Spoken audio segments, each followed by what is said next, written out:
स्वागत है आपका। आपकी आवाज में अब बात छत्तीसगढ़ से जुड़े मुद्दे की। छत्तीसगढ़ में वैक्सीन को लेकर लंबे वक्त तक सियासी सत्ता पक्ष और विपक्ष के बीच वार पलटवार हुआ और अब वैक्सीन की यह सियासत एक कदम आगे बढ़कर वैक्सीनेशन और छत्तीसगढ़ सरकार ने वैक्सीनेशन करवाने वालों के लिए सीजी टीका नाम से जो पोर्टल बनाया है उस पर आ गई है। सरकार ने पोर्टल तो बना दिया, लेकिन इस वेबसाइट ने धोखा दे दिया। इसमें कई तरह की तकनीकी खामियां सामने आई, जिससे सरकार की फजीहत हुई तो पक्ष को बघेल सरकार पर हमला करने का एक और मौका मिल गया। आज इसी मुद्दे पर हम करेंगे चर्चा। तो चलिए शुरू करते हैं वैक्सीन के बाद सीजी टीका पर तकरार।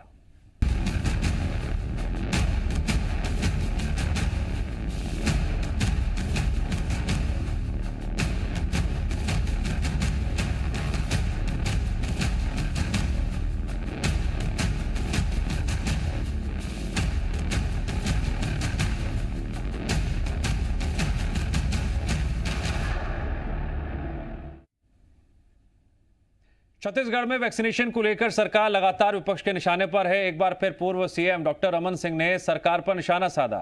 रमन सिंह ने ट्वीट कर लिखा, टीकाकरण व्यवस्था को लेकर पूर्व सीएम रमन सिंह ने यह लिखा है कि बघेल सरकार हर जगह फेल है, हर योजना और काम शुरू होते ही दम तोड़ देती है। टीकाकरण के लिए पहले सेंटर्स पर भीड़ इकट्ठी की, फिर सीजी टीका पोर्टल शुरू किया, वो भी ठप हो गया। छत्तीसगढ़ कांग्रेस वैक्सीनेशन तक की व्यवस्था नहीं कर पा रही। इससे ज्यादा निकम्मापन क्या हो सकता है?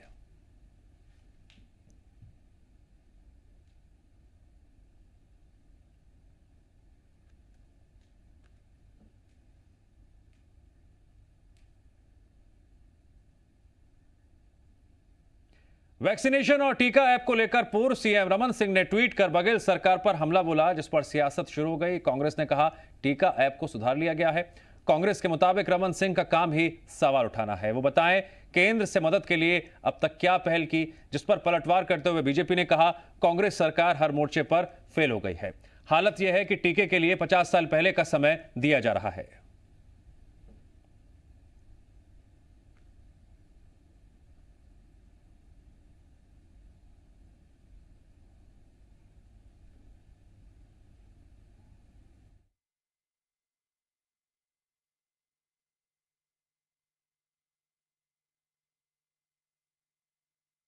अब टीका ऐप के सर्वर में कुछ समस्या आई तो डॉक्टर रमन सिंह ने सवाल उठाया है और उसका निराकरण भी कर दिया गया है। कांग्रेस पार्टी डॉक्टर रमन सिंह से पूछना चाहती है कि टीका ऐप में रजिस्टर्ड तमाम लोगों के टीके की व्यवस्था में वो केंद्र की मोदी सरकार को पत्र लिखेंगे या नहीं लिखेंगे, और जो भाजपा के 9 सांसद हैं जो मिस्टर इंडिया हो चुके हैं वह इस बाबत प्रधानमंत्री से टीका उपलब्ध कराने के लिए आग्रह करेंगे कि नहीं करेंगे। सरकार हड़बड़ी में लगभग सभी प्रकार के कामों को गलत कर रही है। मुझे ऐसा लगता है ये सरकार भी लगभग 50 साल पहले पुराने इतिहास में चली गई है, इसलिए टीकाकरण जैसा जो सामान्य काम है उस काम को भी व्यवस्थित रूप से नहीं कर पा रही है।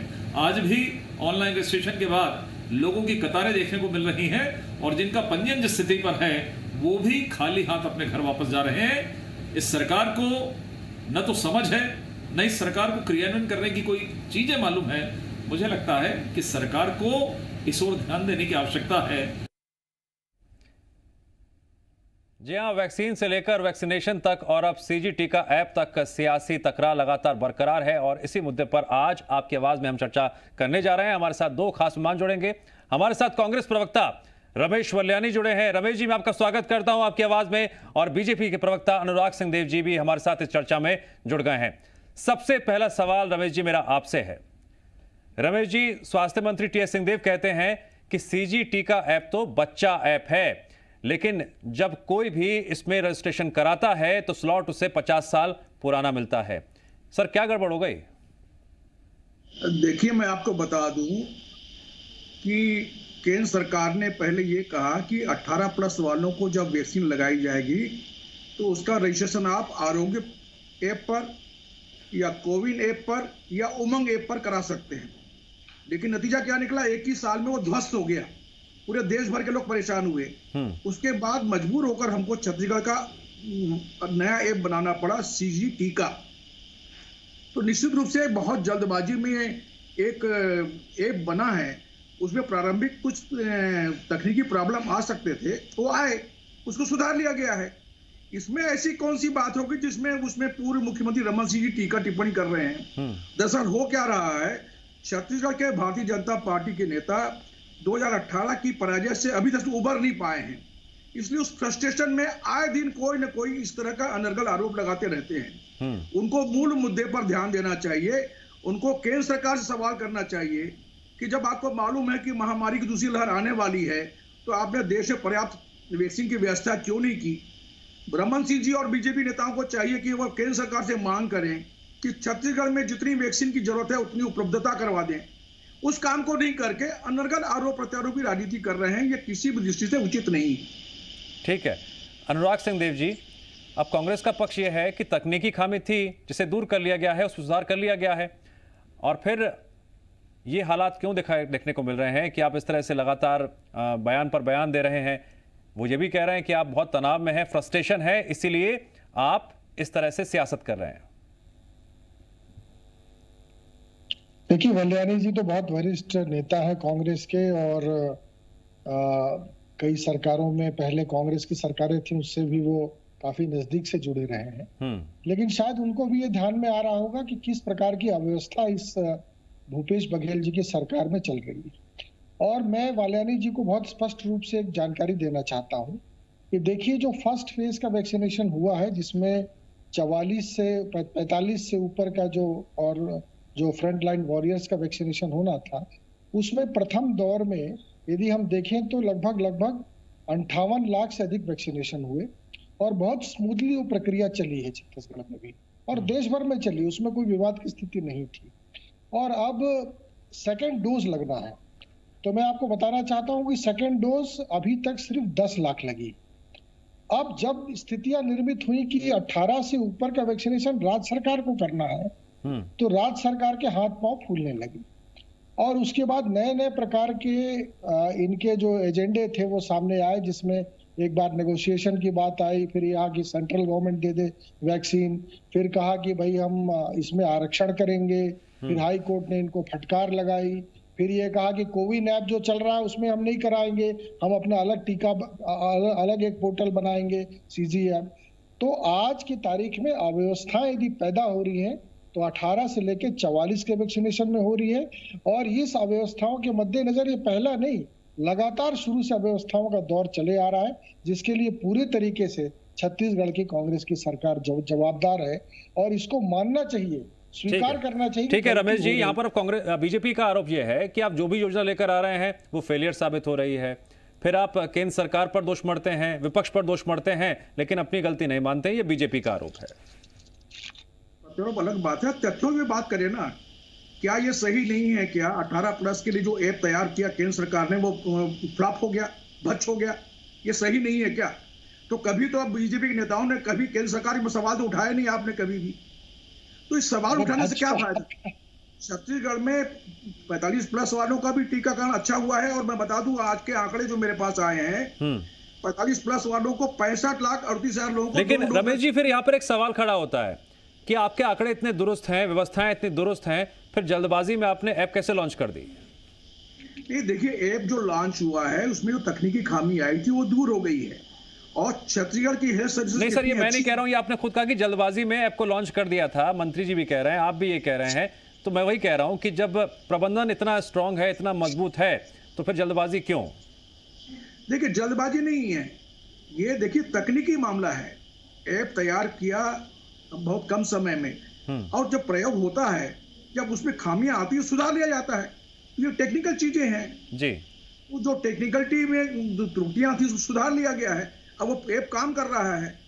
अभी भी 37 लाख लोगों को वैक्सीनेशन हो चुका 18+ वालों को हमारे यहाँ। और सबसे बड़ी चीज है कि छत्तीसगढ़ की हेल्थ सर्विस कितनी अच्छी है कि हिंदुस्तान के जो सेंट्रल गवर्नमेंट के स्वास्थ्य मंत्रालय है उसने यहाँ के हेल्थ प्रोग्राम्स के लिए जो स्टडी कराई है उसमें छत्तीसगढ़ दूसरे नंबर पर है, पहले नंबर पर कर्नाटक है। यानी केंद्र सरकार की भी मान्यता है कि छत्तीसगढ़ सरकार की हेल्थ सर्विसेज सबसे अच्छी हैं। उसके बाद भी बीजेपी वालों को है ना उनकी सरकार दिखा रही है, तो इस तरह के अनर्गल आरोप प्रत्यारोप राजनीति से दूर रहें, और जो छत्तीसगढ़ की आवश्यकताएं हैं उनको पूर्ति करने में वो केंद्र सरकार से मदद के रूप में सेतु का काम करें। ठीक है, लेकिन बुनियादी काम नहीं करता है। ठीक है अनुराग जी, अब रमेश जी कह रहे हैं कि आप अनर्गल बयान देते रहते हैं, लेकिन जो सरकार की कोशिशें हैं, जो कदम हैं, उसको आप नजरअंदाज कर रहे हैं और उसे भी आप सियासी रंग दे रहे हैं। देखिए, ये बात मैं नहीं कह रहा हूं, ये खुद इनके स्वास्थ्य मंत्री जी कह रहे हैं कि हमारा ऐप बच्चा ऐप है। तो क्या अभी बच्चों से खिलवाड़ करने का समय है क्या? जब वैक्सीनेशन कराना है तो बच्चा ऐप लेके क्यों आए हैं आप? कोविन ऐप का स्मूथली जो काम चल रहा था, उसके कारण से पहले फेज के वैक्सीनेशन ठीक ठाक हुई है, ये तो स्वीकार करना चाहिए। और दूसरे फेज में भी दिक्कत आ रही है, तो कहीं ना कहीं जो नया ऐप बनाया गया है, जो पोर्टल बनाया गया है, उसके कारण से दिक्कत आ रही है, उसके कारण समस्याएं आ रही है। वो सर्वाइव ही नहीं कर पा रहा है और इकट्ठे रजिस्ट्रेशन बहुत ज्यादा होने से भीड़ इकट्ठी हो जा रही है स्थानों पर। और सबसे बड़ी चुनौती देखिए आज ये है कि बाकी सारी चीजें एक तरफ हम छोड़ दें, आज छत्तीसगढ़ में जो एपीएल, जो बीपीएल और अंत्योदय परिवार हैं, जिसके लिए अलग से सेंटर्स बनाए गए हैं टीकाकरण के, आज उन स्थानों में इतनी जटिल स्थिति निर्मित हो चुकी है कि आज वो इतनी भ्रम का वातावरण है कि सब लोग वैक्सीनेशन लगाने को तैयार नहीं हो रहे हैं। कई प्रकार के भ्रम के वातावरण है। कोई बोल रहा है कि इससे कई प्रकार की शारीरिक समस्याएं आ जाएंगी, कई लोगों का कहना है प्रजनन की समस्या आ जाएगी, कई लोगों का कहना है कि इससे मृत्यु हो सकती है। तो इस प्रकार के धार्मिक से लेकर कई, लेकिन अनुराग जी यहाँ पर रमेश जी आंकड़े पेश करके कह रहे हैं कि हम वैक्सीनेशन में बहुत आगे हैं, पिछड़े नहीं हैं। देखिए, मैं तो बता सकता हूँ, अभी मेरे पास आंकड़े हैं। 13वें नंबर पर छत्तीसगढ़ खड़ा है आज। यदि मैं कहूँ तो महाराष्ट्र के बाद राजस्थान, गुजरात से लेकर यदि मैं पूरे आंकड़े कहूँ तो 13 स्थान पर 61 लाख वैक्सीनेशन हुए हैं।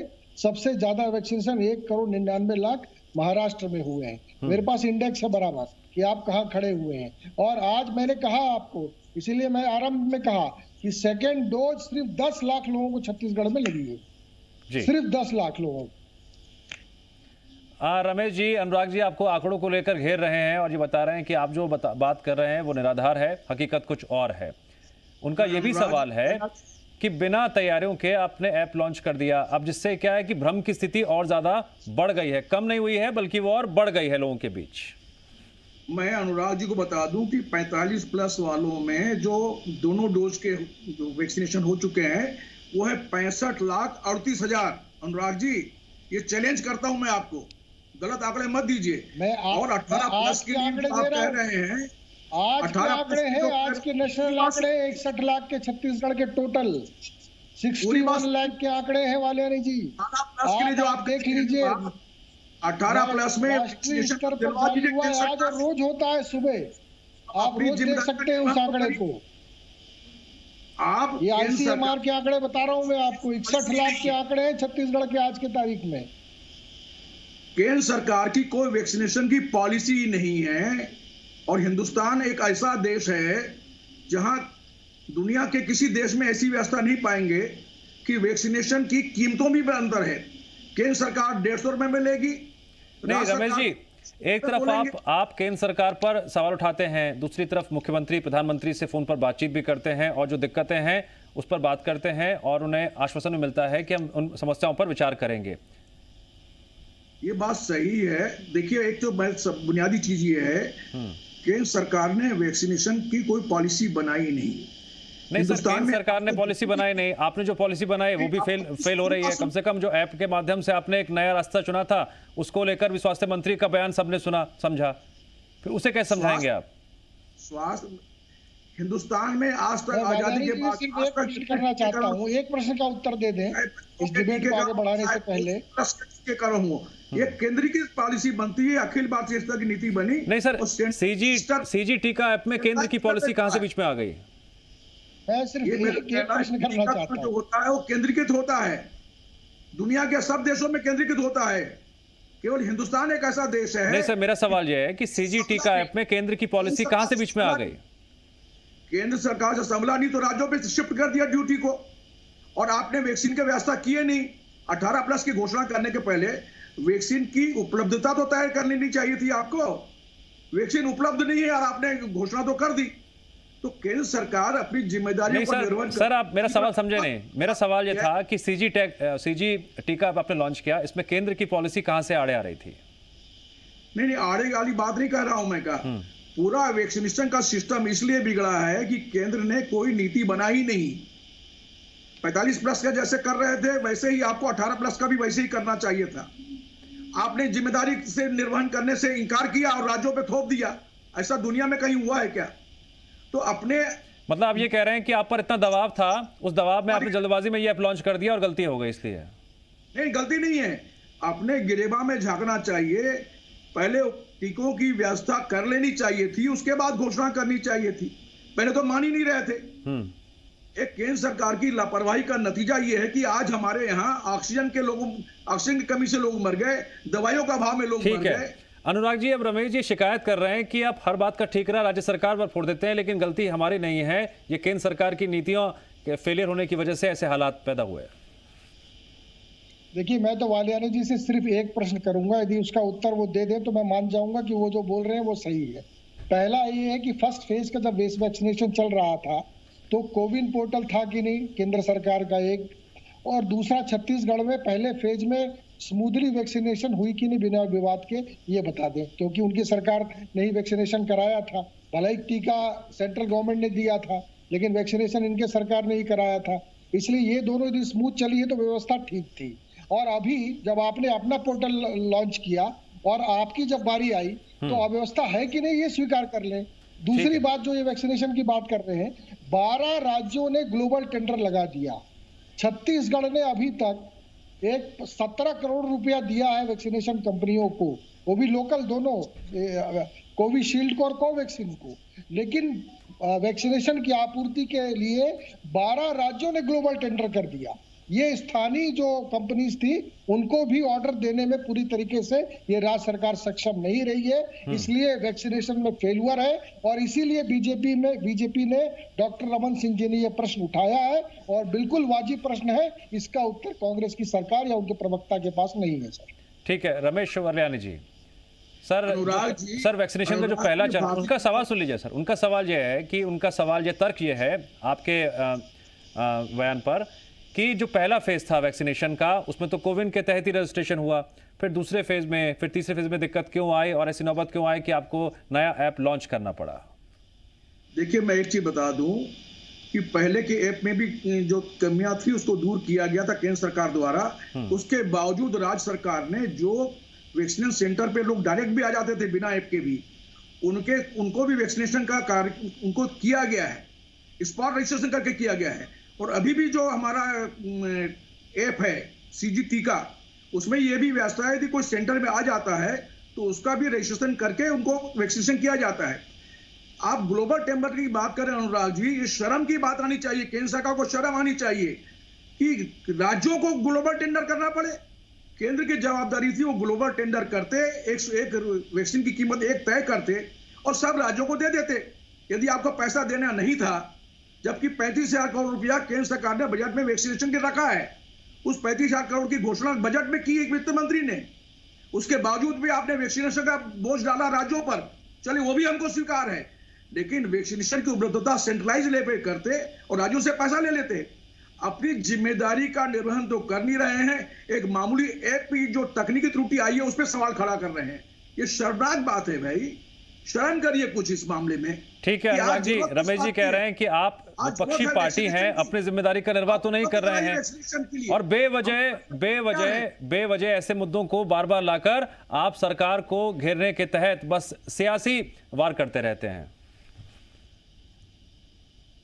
देखिए, एक तो दो ऐप लॉन्च हुए थे छत्तीसगढ़ में। एक तो शराब की होम डिलीवरी का चाहिए छत्तीसगढ़ को, एक ठीक कर लिया हमने। दो पोर्टल आपने लॉन्च किए थे, दो ऑनलाइन सिस्टम आपने खड़ा किया, एक तो शराब का, दूसरा वैक्सीन का। बोलिए कि जाकर दिल्ली बैठे और वैक्सीनेशन की सप्लाई ठीक कर लिया शराब का, आम आदमी को वैक्सीनेशन लगेगा तभी कानून से बचाव होगा। दूसरा कि आपने शराब में जो टैक्स लिया है सेज में 800 करोड़ रुपया। रमेश जी, अनुराग जी सुनिए, हम सबको कोरोना से लड़ना है, आपस में नहीं लड़ना है। कोरोना से लड़ना है, ये तो कोरोना से लड़ना है। एक छोटी सी बात को उठा रहे हैं, मूल मुद्दा ये है कि केंद्र सरकार वैक्सीनेशन की आपूर्ति करे। ठीक है अनुराग जी, ठीक है, मैं आता हूँ रमेश जी आपके पास। रमेश जी आता हूँ पहले। निश्चित रूप से देखिए ये दोनों की, बिल्कुल मैं सहमत हूँ इस बात से, ये दोनों की सामूहिक जवाबदारी है। दोनों सरकारों की दायित्व है कि जीवन रक्षा करें, क्योंकि दोनों सरकारों को जनता टैक्स देती है, जो दोनों सरकारों को जनता ने वोट दिया है, दोनों सरकारों को महत्व दिया है। तो जब छत्तीसगढ़ सरकार की बारी आई है तो आपने शराब में जो सेज लगाया है, जिससे आपने 800 करोड़ रुपए इकट्ठा किया, जो क्यों करते हो आप लोग? वाघानी जी मेरी बात सुन लीजिए, अब तो सुन लिया आपकी बात, अब मेरी बात सुन लीजिए आप। नहीं, सवाल ये छत्तीसगढ़ को वैक्सीनेशन चाहिए, मेरी बात तो वैक्सीन मिलेगा तो वैक्सीनेशन होगा। तो मूल मुद्दे पर आइए ना। नहीं, दिक्कत की बात तो यही कि सवाल भी आपकी मर्जी के और जवाब भी आपकी मर्जी का, तो बेहतर रहेगा। नहीं, मेरी बात भी सुन ले बालियानी जी, अब बोल तो रही है। संक्षेप में अनुराग जी, संक्षेप में जल्दी से। ठीक है, मेरा सिर्फ ये कहना है कि जो शराब पर सेज लगाएगा उसका 800 करोड़ रुपए एक दिन के सभी कर्मचारियों को ठीक है। रमेश जी पैसा, विधायक पद का पैसा, सारे पैसे इनके पास है, तुरंत ग्लोबल टेंडर करके मंगा ले, या यहाँ की कंपनी दे सकती है वैक्सीन, मंगा ले और स्मूथली अपना जो 18 से 44 का जो दायित्व है सरकार का निर्वहन करे छत्तीसगढ़ सरकार। बहानेबाजी मतलब बिल्कुल साफ है, बिल्कुल साफ है। मतलब वैक्सीन हो, वैक्सीनेशन हो या फिर सीजीटी का ऐप हो, हर मुद्दे पर छत्तीसगढ़ में सियासत लगातार जो है गरमाई हुई है। कोई मौका छोड़ती नहीं विपक्षी पार्टी सवाल उठाने का, और बात आती है जवाब देने की तो फिर केंद्र सरकार पर ठीकरा फोड़ा जाता है। आप दोनों मेहमानों का बहुत बहुत शुक्रिया इस चर्चा में जुड़ने के लिए।